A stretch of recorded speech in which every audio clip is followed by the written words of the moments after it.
Welcome to Justice Now, and you've reached part 34 of Tips for Black Workers. And amid this COVID-19, otherwise known as coronavirus, it's really helped me to gain a more insight into how racism has really impacted my ability,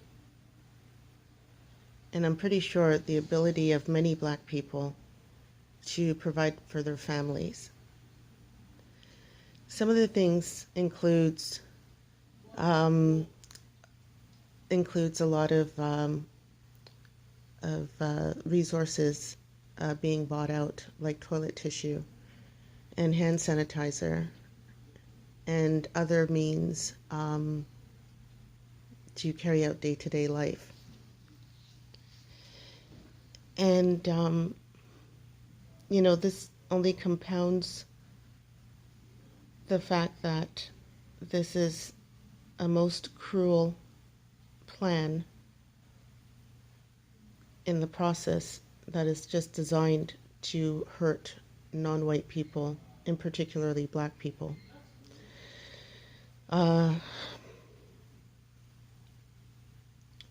The fact that there is this inability to maintain a stable occupation, or even if you are able to maintain a stable occupation, being subjected to the abuse that racism provides in order to provide for your family is just, it's unbearable. And it's something that should not happen, should not even exist, and yet it does. It's an evil that exists. And unfortunately, through cognitive dissonance and other means,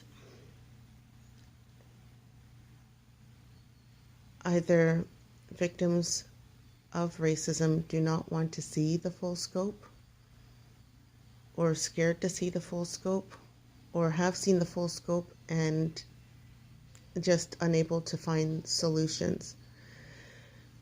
So I'm going to break it down as to how racism affects you in this perilous times amidst the COVID-19.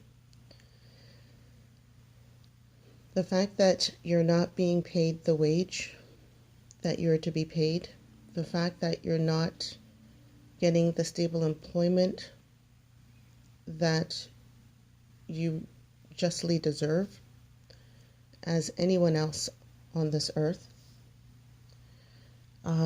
means a lot of things. It means that you may not be able to build your credit, because credit depends on stable employment, and that you need to be employed for a certain amount of months or years in order to be approved.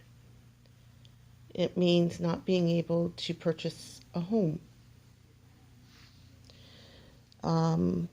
And there's been many situations on the job where whites and non-white, non-blacks would talk about their home and then say, oh, but you don't know anything about that. So it's not as if they don't know what's going on. They fully know what's going on. They fully know that as a Black worker, you will get the least in opportunities, the least in resources, the least in information to do your job, the least in job security. So it makes it hard for you to purchase a home. It makes it hard for you to maintain rent. It makes it hard for you to be able to pay your car note. And then with this imposed isolation and social distancing, and if your workplace has shut down as a result, then you certainly are not able to provide for your family. If you have children, you're not able to pay for childcare, or at least get someone to fulfill the childcare role until things get better again. I feel there is absolutely no way that the Black community is prepared for this, nor is the Black community prepared long term for this. And it is going to be really interesting how much compensation, if there's any, that Black workers will receive in terms of the situations they've had to endure during this process.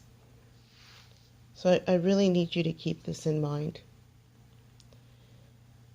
And I really need you to look at the fact that the system, the racist system, is designed to permanently keep you in the position that you're in. There may be those who may subjectively think that they are luckier due to the occupations that they're in, that they might be a little bit luckier to work from home, or a little bit luckier to maintain going to work. But again, under what conditions? It's horrible, horrible conditions. And many Black workers are too scared to speak up on just how horrible those conditions are. And that's why I'm speaking out, that the conditions are horrible, that it impacts on your ability to live, to bestow any resources to further generations, to your immediate offspring, and to further generations thereafter. So just keep in mind, especially situations like this, as to how, if you're going through very hard times, how and why that is. And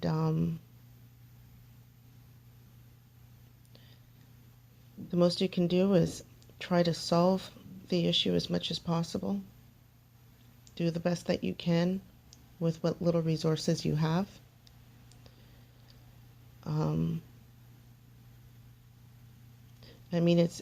It's really, at the end of the day, it's really a situation where you have certain groups that have access to so much resources,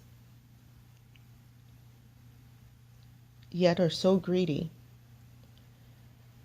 that because you have $1, they got to make a huge stink about the fact that you have $1. They could have $1 billion, $1 trillion, but the focus is on you having that $1. And their whole purpose is to ensure that they take that $1 away from you, so you have nothing.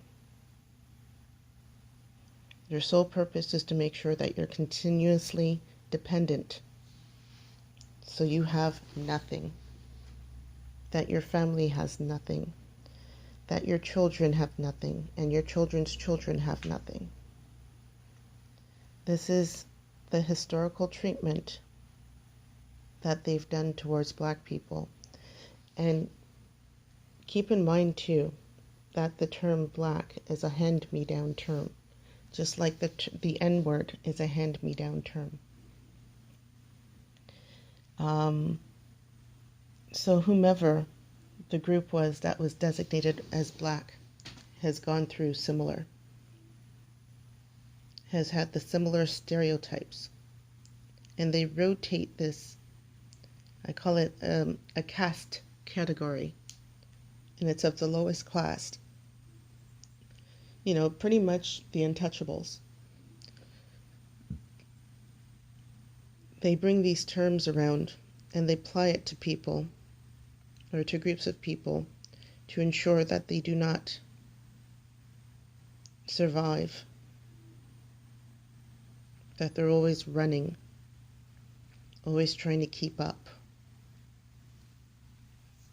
They do it to create competition within the community. They do it because they know that they're going to get the cheapest and therefore make sure that you're expendable and replaceable so that you're not able to take care of your family.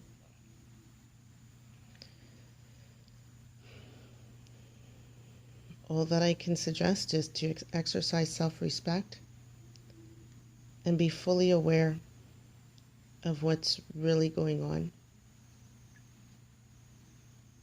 That means any kind of catastrophe, the Black community will feel the effects the most.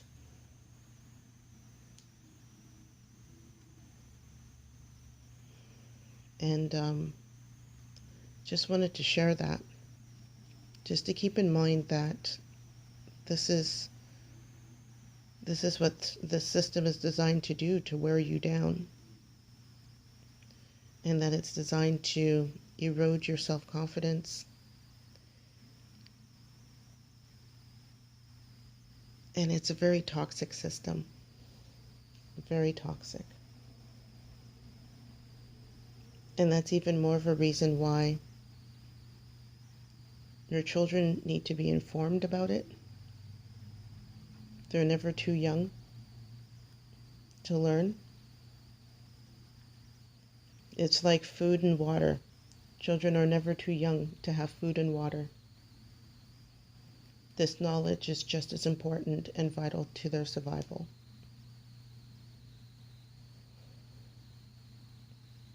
It's vital to your survival. I hear some talk about Louis Vuitton bags and skinny jeans and Gucci this and Gucci that.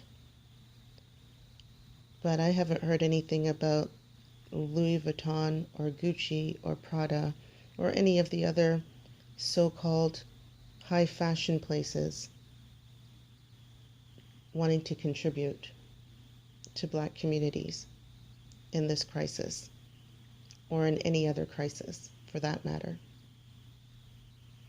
Still awaiting word from Nike to find out what compensation they're going to put out to assist the very community in which they've heavily marketed to, and in turn quite a few have bought from. You have a right to buy quality stuff. Don't get me wrong. That's the best thing that you can do. Buy quality things that can endure over time. At the same time, you also got to look at what are these very companies doing for the community now. The worst thing